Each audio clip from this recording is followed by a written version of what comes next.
പെഹൽഗാം ഭീകരാക്രമണത്തിൽ ശക്തമായ നടപടികളുമായി മുന്നോട്ട് പോകുന്നു ജമ്മു കാശ്മീർ പോലീസും. ആക്രമണത്തിന് സഹായം നൽകിയ സ്ലീപ്പർ സെൽ തീവ്രവാദി ആദിൽ തക്കാന്റെ വീട് ഇടിച്ചു നിരത്തിയിരിക്കുന്നു ജമ്മു കാശ്മീർ പോലീസ്. സ്ഫോടനത്തിലൂടെ വീട് തകർക്കുന്ന ദൃശ്യങ്ങൾ പുറത്തു വന്നു. ദൃശ്യങ്ങളിലേക്ക്.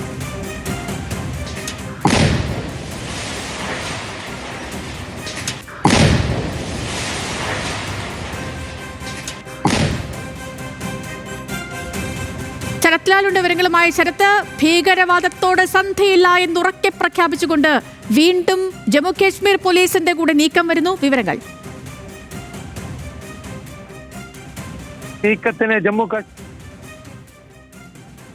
കാശ്മീർ സർക്കാർ തയ്യാറാവുന്നത് തീവ്രവാദി ബന്ധമുള്ള വ്യക്തിയുടെ വീട് ഇടിച്ചു തകർക്കുക, അതുപോലെ തന്നെ അതൊരു സമൂഹത്തിന് വളരെ വലിയൊരു സന്ദേശം നടത്തുക.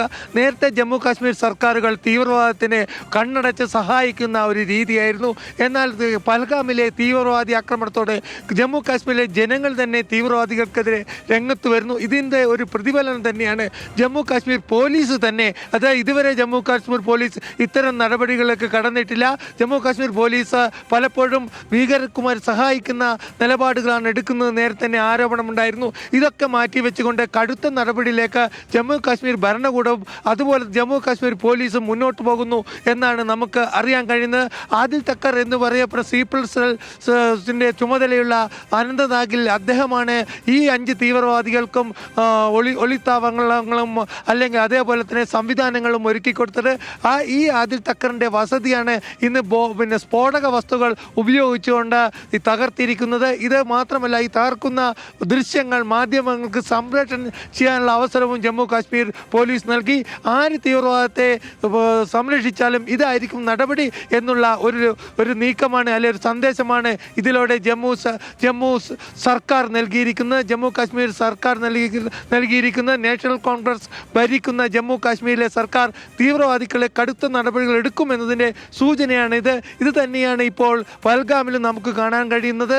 മുഴുവൻ അതായത് തീവ്രവാദവുമായി ബന്ധമുള്ള അല്ലെങ്കിൽ ആ ഹിറ്റ് ലിസ്റ്റിൽപ്പെട്ട വ്യക്തികളെയൊക്കെ തന്നെ പോലീസ് നിരന്തരം ചോദ്യം ചെയ്യുകയാണ്. ഇതിൽപ്പെട്ട വ്യക്തികളെ 12 വ്യക്തികളെ നേരത്തെ തന്നെ 2 ദിവസമായി പോലീസ് കസ്റ്റഡിയിൽ എടുക്കുകയും ചെയ്തിട്ടുണ്ട്. അതുകൊണ്ട് തന്നെ തീവ്രവാദത്തെ ഗ്രാസ് റൂട്ട് ലെവലിൽ തന്നെ ഉന്മൂലനം ചെയ്യാനുള്ള നടപടികൾ ജമ്മു കാശ്മീർ സർക്കാരും പോലീസും എടുക്കുന്നതെന്നാണ് ഏറ്റവും പ്രധാനപ്പെട്ട വിഷയം. അതായത് ജനങ്ങളുടെ പങ്കാളിത്തത്തോടുകൂടി തീവ്രവാദത്തെ ഉന്മൂലനം ചെയ്യാൻ അല്ലെ കാശ്മീരിലെ തീവ്രവാദത്തെ ഉന്മൂലനം ചെയ്യാൻ ഉള്ള ഒരു ശ്രമങ്ങൾ തുടങ്ങിക്കഴിഞ്ഞു. വളരെ വലിയ ഒരു ഇന്ത്യ രാജ്യത്തെ സംബന്ധിച്ചോളം വളരെ വലിയ ആശ്വാസകരമായ ഒരു നടപടിയാണ് ജമ്മു കാശ്മീർ ജനതയുടെ ഭാഗത്തുനിന്ന് ഉണ്ടായിരിക്കുന്നത്. തീവ്രവാദത്തിനെതിരെ ശക്തമായ നടപടിയും തീവ്രവാദത്തിനെതിരെ പ്രതികരിക്കാനും ജമ്മു കാശ്മീരിലെ സാധാരണ ജനത തയ്യാറായി കഴിഞ്ഞു എന്നാണ് നമുക്ക് അറിയാൻ കഴിയുന്നത്. കഴിഞ്ഞ 2 വർഷമായി തങ്ങൾക്ക് വളരെ സമാധാനമായിരുന്നു എന്ന് ഉറക്കെ പറയാൻ വേണ്ടിയിട്ട് ജമ്മു കാശ്മീർ ജനത മാധ്യമങ്ങൾക്ക് മുമ്പിൽ തന്നെ വന്നു കഴിഞ്ഞു. ഇതൊക്കെ കണക്കിലെടുത്തുകൊണ്ട് നമ്മൾ ഈ വീട് അല്ലെങ്കിൽ ഈ ലഷ്കർ തോയ്ബയുടെ സഹകരിച്ച് പ്രവർത്തിക്കുന്ന ജമ്മു കാശ്മീർ നിവാസികൾക്കെതിരെയുള്ള നടപടികളെ കാണണം. സേതുലക്ഷ്മി.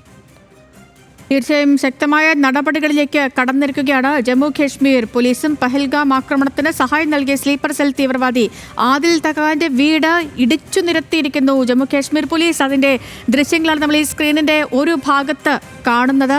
ഹസൻ മസൂരി ഷാ എന്ന ഇരട്ടപ്പേരുള്ള TRF നേതാവിന്റെ വീടും സമാനമായ രീതിയിൽ ഇടിച്ചു നിരത്തിയിട്ടുണ്ട്. അനന്ത്നാഗിലുള്ള 2ാം സ്ട്രീറ്റിലെ വീടാണ് ഇടിച്ചു നിരത്തിയത്. അങ്ങനെ ജമ്മു കാശ്മീർ പോലീസ് അസാധാരണമായ രീതിയിൽ ഈ വിഷയത്തിൽ ഇടപെടുകയും ശക്തമായ നടപടികളുമായി മുന്നോട്ട് പോവുകയും ചെയ്യുന്നുണ്ട്.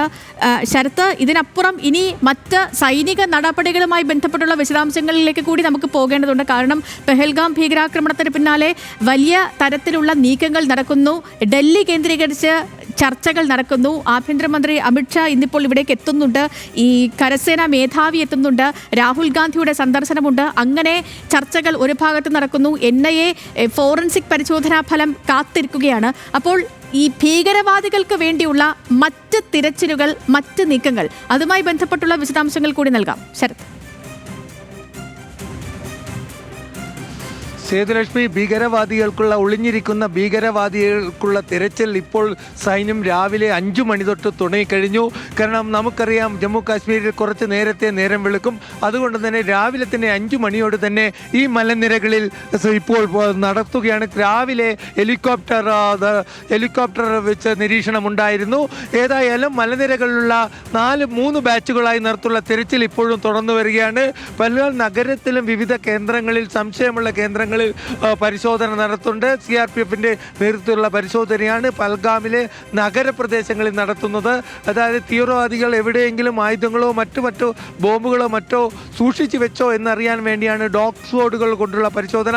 ഏതായാലും മലനിരകളിൽ ഇപ്പോൾ ബൻസാരി മലനിരകളിൽ ഇപ്പോൾ തെരച്ചിൽ നടക്കുകയാണ്.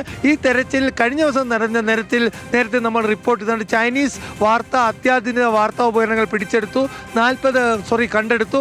40 മാഗസിൻ, AK-47 40 മാഗസിൻ കണ്ടെടുത്തു.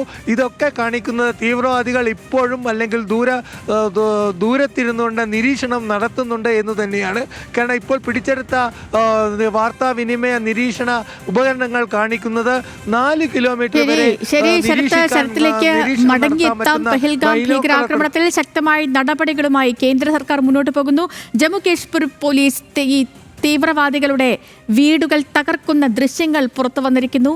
അങ്ങനെ ഭീകരതയ്ക്കെതിരെ സന്ധിയില്ല എന്നുറക്കെ പ്രഖ്യാപിച്ചുകൊണ്ട് രാജ്യം കടുത്ത നടപടികളുമായി മുന്നോട്ട് പോവുകയാണ്.